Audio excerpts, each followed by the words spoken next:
দিন কয়েকের মধ্যে আবারও উত্তাল খুলনা বিশ্ববিদ্যালয়। এবার অভিযোগ আরও গুরুতর। বিজয় ২৪ সালের নারী ওয়াশরুম থেকে উদ্ধার করা হয়েছে মোবাইল, সেখানে সংরক্ষিত বিভিন্ন ভিডিও।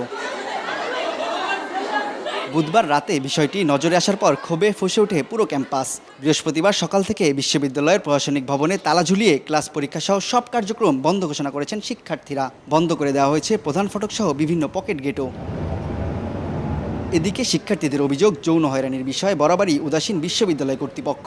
ফলে ধারাবাহিকভাবেই ঘটছে এমন সব ঘটনা। জড়িতদের বিচার ও দোষীদের শাস্তি নিশ্চিত না হওয়া পর্যন্ত ক্যাম্পাসের সকল কার্যক্রম বন্ধ থাকবে বলে জানান তারা। ক্যান্টিন বয়, যিনি ক্যান্টিনে কাজ করে মেয়েদের হলে, বিজয় ২৪ হলে, তিনি হচ্ছে মেয়েদের ওয়াশরুমে ভিডিও ধারণ করেছে এবং সেটা একদিনের ভিডিও না, তার ফোনে প্রায় ৯০০রও বেশি ভিডিও পাওয়া গেছে এবং এটাও শোনা গেছে যে সে ভিডিওগুলো সেল করতো টেলিগ্রাম চ্যানেলে।